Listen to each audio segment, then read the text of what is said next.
Hello everyone, आज के video में linear equation in one variable ये यूनिट का प्रॉब्लम नंबर 11 स्टडी करेंगे। तो देखिए क्वेश्चन आपके सामने है, ये प्रॉब्लम हमें सॉल्व करना है। क्वेश्चन में क्या लिखा है वो हम पहले पढ़ेंगे। क्वेश्चन में लिखा है सॉल्व द इक्वेशन। देखो इक्वेशन दिया है जिसमें x अननोन है, ये इक्वेशन को हमें सॉल्व करना है और नीचे लिखा है एंड चेक द रिजल्ट। तो चलो हम ये प्रॉब्लम सॉल्व करेंगे। इस टाइप के प्रॉब्लम सॉल्व करते समय आपको सबसे पहले ये चेक करना है कि गिवन इक्वेशन लीनियर इक्वेशन है क्या और उसमें वन वेरिएबल है क्या। तो बिल्कुल यहाँ पे आप देख सकते हैं ये जो गिवन इक्वेशन है इसमें सिर्फ एक अननोन है, वो क्या है x एक ही वेरिएबल है और x का पावर देखो क्या है, x का पावर 1 है। इट मींस ये हो गया linear equation in one variable. अगर पावर 1 हो तो लीनियर इक्वेशन होता है, पावर 2 हो तो क्वाड्रेटिक इक्वेशन होता है, पावर 3 हो तो क्यूबिक इक्वेशन होता है। ठीक है, तो फिलहाल ये linear equation in one variable है। हमें इसको सॉल्व करके क्या फाइंड आउट करना है, x फाइंड आउट करना है और हमें चेक करना है कि जो हमने फाइंड आउट किए वो करेक्ट है कि नहीं, क्योंकि लिखा है चेक द रिजल्ट। अगर एग्जाम में ऐसे प्रॉब्लम्स आप अटेम्प्ट कर रहे हैं तो ये जरूर चेक करो कि ये स्टेटमेंट लिखा है क्या। अगर लिखा है चेक द रिजल्ट तो आपको चेकिंग वाली स्टेप्स शो करना पड़ेगा, वो कंपलसरी है, उसके ऊपर मार्क्स काउंट होंगे। और अगर आपने चेकिंग वाली स्टेप्स शो नहीं किए तो आपको मार्क्स कम मिलेंगे, ये बात आप ध्यान में रखो। ठीक है, तो चलो हम ये प्रॉब्लम को सॉल्व करेंगे। कैसे यहाँ पे x फाइंड आउट करते हैं देखो। तो सबसे पहले गिवन इक्वेशन हम यहाँ पे लिख लेंगे। गिवन लीनियर इक्वेशन इज क्या दिया है, देखो यही से हम इसको कॉपी कर लेते ना, तो ये हमने कॉपी कर लिए। चलो यहां से x फाइंड आउट करना है। अब ये कैसे फाइंड आउट करेंगे, देखो x फाइंड आउट करने के लिए 2-3 तरीके हो सकते हैं। पहला तरीका या तो आप इसमें क्रॉस मल्टीप्लिकेशन करो, क्रॉस मल्टीप्लिकेशन से भी होता है। दूसरा तरीका आप यहाँ पे एलसीएम निकाल लो, एलसीएम से भी हो जाएगा। इसके पहले के प्रॉब्लम्स में और ये प्रॉब्लम में क्या डिफरेंस है पता है, इसके पहले के प्रॉब्लम्स में न्यूमरेटर में x था, डिनोमिनेटर में एक फिक्स वैल्यू था, लेकिन यहाँ देखो डिनोमिनेटर में x है। ये फर्स्ट टाइम ऐसा हो रहा है कि डिनोमिनेटर में x आ गया। अब ऐसे में नंबर ऑफ स्टूडेंट्स कंफ्यूज होंगे एलसीएम निकालते समय, क्योंकि इसके पहले के प्रॉब्लम्स में डिनोमिनेटर में 5 3 2 1 5 ऐसा कुछ था, मतलब x नहीं था, सिर्फ नंबर्स थे। तो एलसीएम निकालना आसान गया, लेकिन यहाँ पे x भी आ गया ना, तो एलसीएम निकालना क्या डिफिकल्ट है, बिल्कुल भी डिफिकल्ट नहीं है, बहुत आसान है। देखो डिनोमिनेटर में क्या लिखा है, देखो डिनोमिनेटर में लिखा है 5x 3x और यहाँ 15। ये 15 को छोड़ो, 5x और 3x को देखो।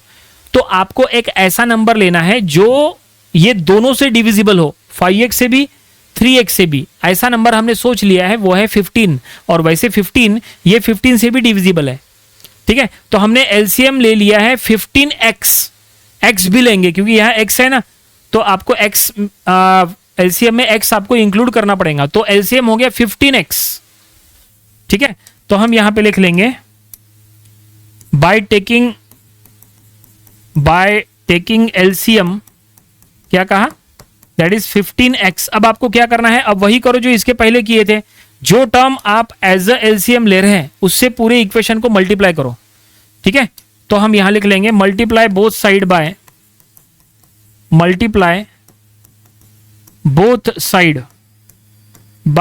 15x।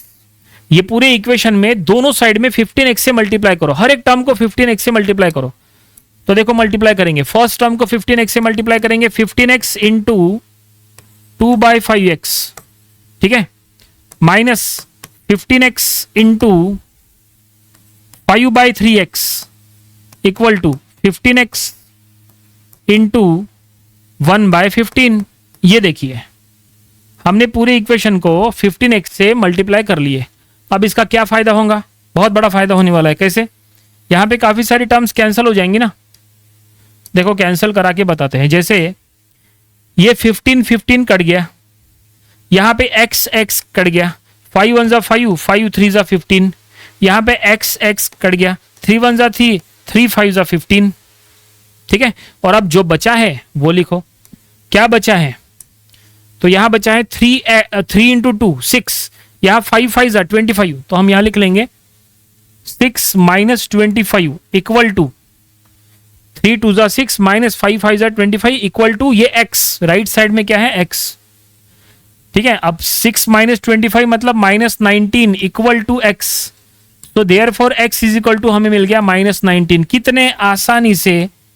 कितने आसानी से हमने x फाइंड आउट कर लिया है, x मिला है -19। क्वेश्चन में इक्वेशन दिया था, उसको सॉल्व करने के लिए कहा था, मतलब x फाइंड आउट करने के लिए कहा था, x हमें मिल गया -19। प्रॉब्लम में x मिल चुका है, लेकिन प्रॉब्लम कंप्लीट नहीं हुआ।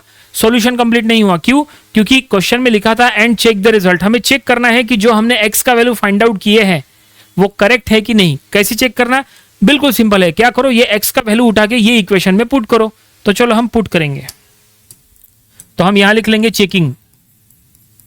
चेकिंग वाली स्टेप्स यहां पे हम शो करेंगे। तो कैसे चेक करना? तो जैसा हमने कहा इक्वेशन नंबर, ये जो गिवन इक्वेशन है, गिवन इक्वेशन में बस पुट करो। तो ये हमने गिवन इक्वेशन लिखे, इसमें x के जगह जहां जहां x है वहां पे x का वैल्यू -19 पुट करो। तो चलो पुट करेंगे। तो ये हम लिख लेंगे 2/5 इंटू -19 इक्वल टू, ठीक है, -5/3 इंटू -19 इक्वल टू 1/15। देखो हमने हर जगह जहां x था वहां -19x का वैल्यू पुट किए, ठीक है। अब क्या करेंगे? अब आपको क्या करना है, ये LHS को सॉल्व करना है। RHS में क्या है 1/15, LHS को सॉल्व करो। देखो LHS का भी आंसर 1/15 आता है क्या? अगर LHS RHS सेम आ गया तो हम कहेंगे जो हमने वैल्यू फाइंड आउट किए वो करेक्ट है, नहीं तो रॉन्ग है, ठीक है। तो चलो सॉल्व करेंगे। सॉल्व करना सिंपल है, LHS को सॉल्व करो। तो ये हो गया 2/19 5 कितना होता है? 19 5 होता है 95। तो ये होगा -95, ठीक है। ये देखिए, ओके, -5 देखो डिनोमिनेटर में क्या है 19 3 ये हो जाएगा -57 इक्वल टू 1/15। ये देखो, ठीक है। अब क्या कर सकते हैं? अब यहां पे आप लेफ्ट हैंड साइड में क्रॉस मल्टीप्लिकेशन कर सकते हैं और देख सकते हैं कि 1/15 आंसर आता है क्या। तो चलो हम करेंगे।